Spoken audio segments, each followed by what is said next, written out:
यहाँ उपस्थित हमारी पाठशाला के प्राध्यापक महोदया, सम्मानित शिक्षकगण, अभिभावकगण और मेरे प्रिय साथियों, मैं महेश, मैं अतावला, हम 9वीं कक्षा से।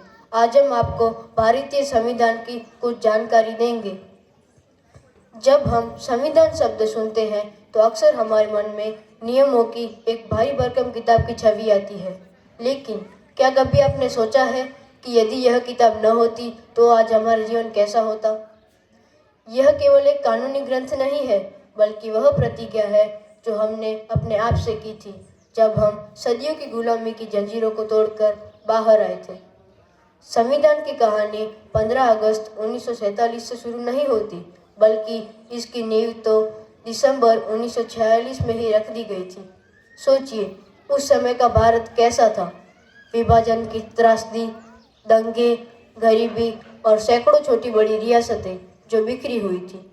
ऐसे कठिन समय में संविधान सभा का गठन हुआ। इस सभा में विभाजन से पहले 389 सदस्य थे। विभाजन के बाद इस सभा में 299 सदस्य हुए, जिनमें 15 महिलाएं थीं। इनमें सरोजिनी नायडू और राजकुमारी अमृत कौर जैसी महान हस्तियां शामिल थीं। डॉक्टर राजेंद्र प्रसाद की अध्यक्षता और डॉक्टर बी.आर. अम्बेडकर के प्रारूपण समिति अर्थात ड्राफ्टिंग कमेटी के नेतृत्व में इन दिग्गजों ने 2 साल, 11 महीने और 18 दिन तक बहस की। इन्होंने लगभग 60 जितने देशों के संविधानों को खंगाला ताकि वे भारत के लिए सबसे बेहतरीन ढांचा तैयार कर सके। भारतीय संविधान विश्व का सबसे लंबा लिखित संविधान है, क्योंकि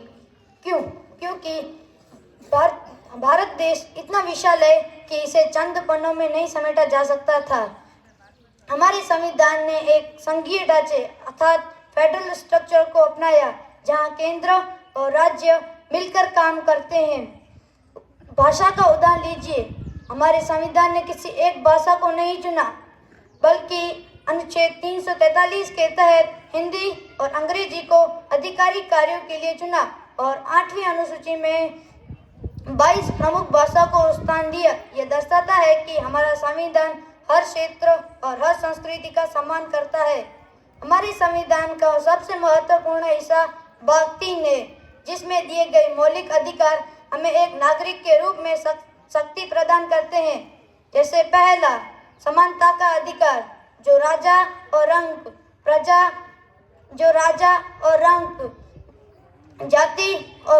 जाति के भेदभाव को मिटाता है। दूसरा, स्वतंत्रता का अधिकार, जो हमें बोलने, अभिव्यक्त करने और देश में कहीं भी रहने तथा घूमने का अधिकार देता है। तीसरा, भौतिक स्वतंत्रता। तीसरा, धार्मिक स्वतंत्रता, जो भारत देश को एक धर्मनिरपेक्ष अर्थात सेक्युलर राष्ट्र बनाती है, जहां राज्य का अपना कोई धर्म नहीं होता, फिर भी वह हर धर्म का सम्मान करता है। Doctor B R. अम्बेडकर ने अनुच्छेद 32, जो संवैधानिक उपचार का अधिकार है, उसे संविधान का हृदय और आत्मा कहा था, क्योंकि यही वह अधिकार है जो हमें अपने अधिकारों के हनन होने पर सीधे सर्वोच्च न्यायालय जाने की ताकत देता है।